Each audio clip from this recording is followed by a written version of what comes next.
Shalom, selamat pagi Bapak Ibu Saudara, bagaimana kabarnya? Biarlah kebaikan dan kemurahan Allah senantiasa menaungi kita semua. Pada hari ini kita akan kembali merenungkan firman Tuhan dalam Kejadian 13 ayat 5 sampai 9 dengan judul perikop Abraham dan Lot berpisah bagian yang kedua. Saya akan bacakan bagian perikop firman Tuhan bagi kita semua. Demikian firman Tuhan. Lot yang ikut bersama Abram juga mempunyai kambing domba, kawanan lembu dan kemah. Tetapi negeri itu tidak memungkinkan bagi mereka untuk tinggal bersama-sama. Sebab harta milik mereka amat banyak sehingga mereka tidak dapat tinggal bersama-sama.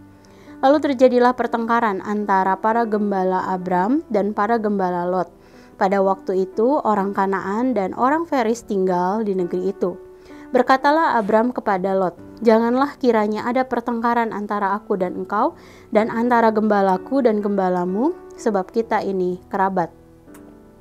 Bukankah seluruh negeri ini ada di hadapanmu? Baiklah engkau memisahkan diri dariku, jika engkau ke kiri, aku ke kanan, jika engkau ke kanan, aku ke kiri." Bapak Ibu Saudara, dalam bagian yang kedua dari kisah Abraham dan Lot berpisah ini diceritakan tentang perselisihan antara hamba-hamba Abraham dan hamba-hamba Lot keponakannya. Melalui kisah ini mari kita merenungkan dua hal, yaitu yang pertama, sumber perselisihan Abram dan Lot. Hal ini dapat kita perhatikan di dalam ayat 5 sampai 7. Pada ayat 5-7 dituliskan tentang Abram dan Lot yang memiliki kekayaan berupa domba, lembu, dan kemah dalam jumlah yang sama-sama banyak. Sehingga sebenarnya negeri yang mereka tempati tidak cukup luas bagi mereka untuk tinggal bersama-sama. Akibat pertama yang terjadi adalah timbulnya perselisihan antara hamba-hamba Abram dan Lot berkaitan dengan padang rumput untuk memberi ternak mereka makan. Perselisihan ini kemudian menyebabkan perpisahan antara Abram dan Lot jika kita memperhatikannya di dalam ayat yang ke-9.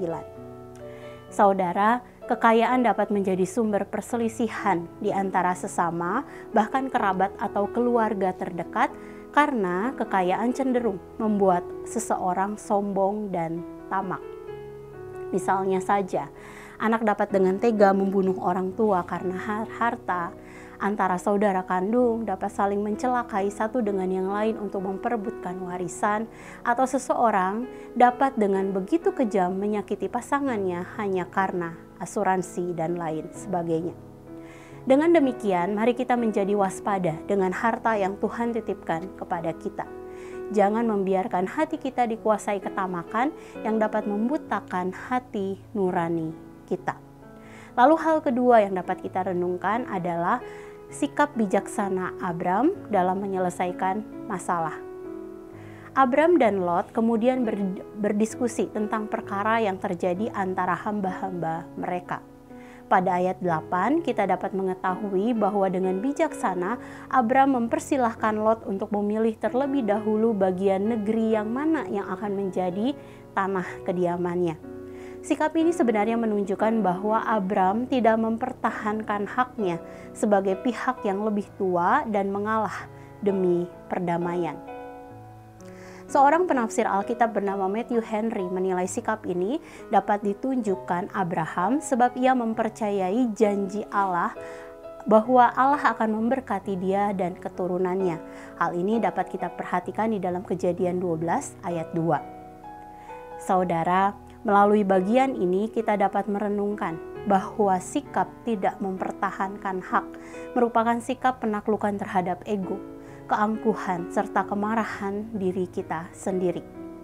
Oleh sebab itu, dalam membangun relasi dengan keluarga, membangun relasi dengan partner kerja, dan juga partner pelayanan, mari kita belajar untuk menyelesaikan masalah secara bijaksana dan dapat saling merendahkan hati satu dengan yang lain.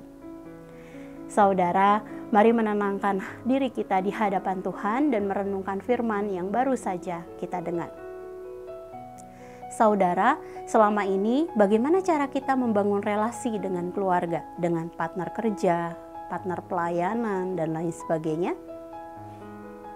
Mari berdoa dan minta kekuatan dari Roh Kudus agar kita tetap dapat belajar menumbuhkan kasih, penguasaan diri, kesabaran, dan sikap rendah hati.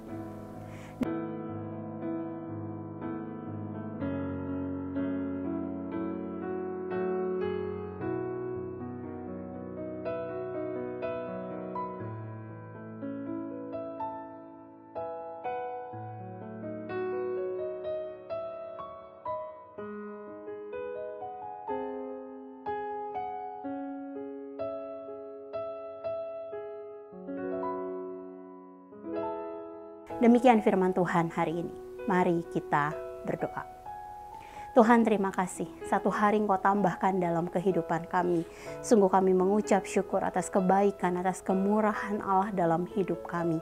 Mari ajar kami Tuhan, untuk kami semakin bijaksana di dalam kami menjalani hari-hari kami. Di dalam kami membangun relasi dengan orang-orang yang sudah Engkau tempatkan di sekitar kami Tuhan. Berikan kepada kami kebijaksanaan Tuhan, hikmat yang daripada Engkau, sehingga kami dapat membangun relasi dengan baik dengan orang-orang di sekitar kami. Yang kami rindu Tuhan, ketika kami dapat membangun relasi, maka nama-Mu semakin dipermuliakan. Kami serahkan Tuhan pertumbuhan iman kami ke dalam tangan kasih-Mu. Terima kasih, dan kami percaya juga Allah akan menolong kami di sepanjang hari ini Tuhan. Kau yang akan memberikan kekuatan kepada kami, hikmat kepada kami untuk kami bisa menyelesaikan tugas kami, tanggung jawab kami Tuhan, untuk kami membangun relasi dengan orang-orang yang akan kami temui hari ini. Kami serahkan dalam tangan kasih-Mu.